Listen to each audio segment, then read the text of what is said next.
俄乌冲突持续，外界备受关注的第二轮谈判原定于周三在白波边境举行，不料却出现波折。就在俄罗斯代表团准备在约定地点等待乌方时，基辅方面却迟迟未给出肯定答复。直到周三晚些时候，乌方才确认当天晚间举行会谈。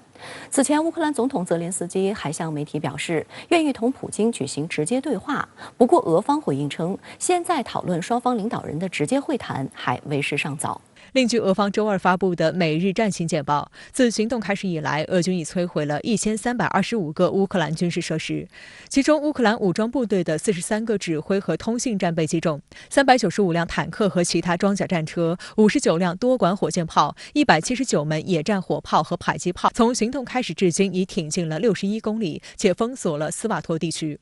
顿涅茨克人民共和国武装部队近日挺进19公里。此外，乌克兰军队出亚速海的通道已被完全封锁。值得一提的是，作为俄罗斯的军事同盟国，白俄罗斯向白乌边境部署了更多军队，以抵御可能针对白俄罗斯的军事行动。Завтра, послезавтра по одному, по два мы будем до 10 наращивать усилия на южной границе. Это высоко подготовленные маневренные группы, которые готовы пресечь любую провокацию и любые военные действия против Беларуси. 不过，卢卡申科同时表示，白俄罗斯不会参与俄罗斯在乌克兰展开的特别军事行动。另一方面，原定周三在白波边境举行的第二轮俄乌谈判出现一波三折。据白俄罗斯通讯社援引该国外交部发言人格拉兹的话报道，俄罗斯与乌克兰第二轮谈判的筹备工作已基本结束。格拉兹说，白方对各种版本的事态发展均已做好准备，可以随时开谈。但现在重要的是，双方代表团自己得商量好。俄罗斯总统新闻秘书佩斯科夫周三表示，梅金斯基带领的俄罗斯代表团会在约定地点等待乌克兰代表团，并做好当晚会谈的准备。不过，据俄罗斯国际文传电讯社的报道，消息人士披露，本轮谈判可能要推迟，因为基辅至今未给出肯定答复。直到周三晚些时候，乌克兰总统办公室顾问终于表示，新一轮俄乌会谈将于当地时间周三晚间进行。在第二轮谈判当中呢，双方可能尽可能在这种共识达成共识这种情况下，来这个谈到一些具体的一些问题，包括一些非人道主义危机啊，包括一些减缓这种地区冲突。因为双方的共识都是首先是不伤及平民，第二点就是说双方都避免这种战争陷入这种长期化，因为乌克兰深切地认识到他自己身的军力。始终抵挡不了俄罗斯这种攻击，但俄罗斯同时也认识到呢，如果这种战争的长期化会使俄罗斯陷入一种战争的一种泥潭。周一举行的俄乌首轮谈判持续约5小时，尽管双方并未停火，但认为在谈判中找到了未来可能达成共识的要点。国际社会也普遍期待俄乌第二次谈判。中国外交部发言人汪文斌周三就指出，中方一直支持和鼓励一切有利于和平解决乌克兰危机的外交努力，欢迎俄乌双方启动和平谈判。希望双方继续保持对话谈判进程，寻求照顾双方合理安全关切的政治解决之道。中方将继续为推动乌克兰局势缓和发挥建设性作用。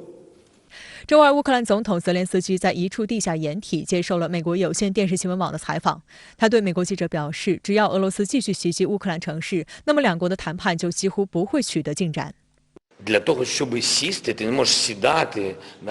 коли літають літаки і йде бомбардування, сісти за стіл перемовин. У тебе зовсім різні позиції. Ти хочеш просто тиснути, ти не хочеш домовлятися. Ми про діалог. Я вважаю, так, треба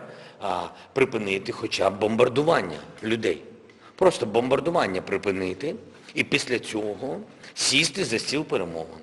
与此同时，泽连斯基却在采访中喊话称，自己愿意同俄罗斯总统普京进行直接对话。塔斯社援引俄总统新闻秘书佩斯科夫的说法称，普京已知晓首轮俄乌会谈的结果，现在讨论两国元首的直接会谈还为时尚早，俄方到目前为止还没有相关计划。我认为这个可能性比较小。首先呢，双方总统这种直接的对话，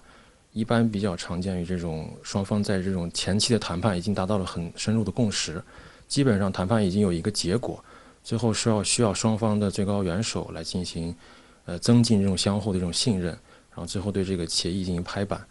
但是呢，从目前情况来看呢，双方正在进入这种谈判的这种僵持阶段，相互这种博弈阶段，所以说呢，这个双方的对话的效果并不是很大。第二呢，就是说，如果双方总统直接进行这种对话的话，没有给接下来谈判留有一种回旋的余地。对于从基辅的地堡发来的采访视频，美国有线电视新闻网节目主持人注意到，泽连斯基看起来相当疲劳，面色苍白且不修边幅，因此他在连线中向记者钱斯询问了泽连斯基的身体和精神状态。